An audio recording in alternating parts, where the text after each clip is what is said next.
The soft evening sunlight streamed through the living room window as Sudhir sat on the couch reading the newspaper. Suddenly, his only son, Akash, rushed inside with a huge smile on his face. "Dad, come on! Get ready as fast as you can!" Akash said excitedly. Lowering his glasses, Sudhir looked up in surprise. "Where are we going all of a sudden?" Akash smiled mysteriously. "You'll find out when we get there. No more questions. Just get ready." Curious, Sudhir changed into a light-colored shirt and walked outside. The moment he reached the front gate, he stopped in his tracks. A shiny, brand-new car was parked outside. Looking at Akash in amazement, he asked, "Whose car is this?" Akash smiled. "It's my friend's car, Dad. I thought we'd go for a little drive. Come on, hop in." After a short drive, the car pulled up in front of a large Suzuki dealership. Sudhir looked confused. "Why are we here? Are you planning to buy something?" Instead of answering, Akash took out his phone and said, "Yes, we're outside. Please come over." A few moments later, a dealership employee walked out, holding a folder. "Sir, all the paperwork is ready. We just need one signature," he said. Instead of taking the folder himself, Akash handed it directly to his father.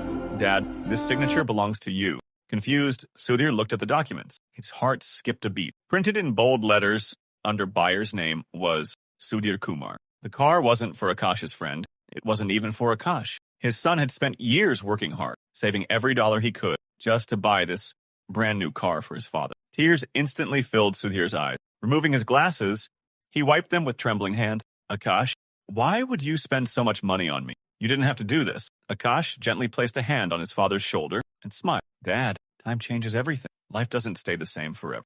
Those words instantly pulled Sudhir back 15 years. A forgotten memory flashed before his eyes. Back then, little Akash was just a young boy, walking home beside his father on a scorching summer afternoon. Exhausted from the heat, he tugged on his father's hand. "Dad, I can't walk anymore.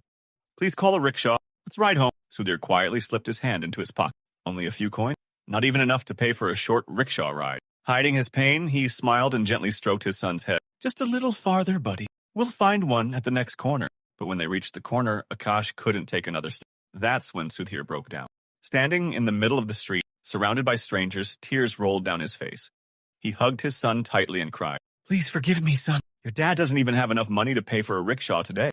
We'll have to walk all the way home." That day, little Akash understood the value of his father's tears. He never complained again. Instead, he held his father's hand tightly and silently walked the rest of the way home. "Dad, where did you go?" Akash's voice brought him back to the present. "Go ahead, sign the papers." Sudhir looked at his son. The little boy who once walked miles because they couldn't afford a rickshaw had grown into a successful man. The father who once couldn't buy his son a simple ride home was now receiving the keys to a brand new car from that same son. With trembling hands, Sudhir signed the papers. Then he pulled Akash into a tight embrace. This time, the tears in his eyes weren't from poverty. They were tears of pride, gratitude, and a father's greatest joy.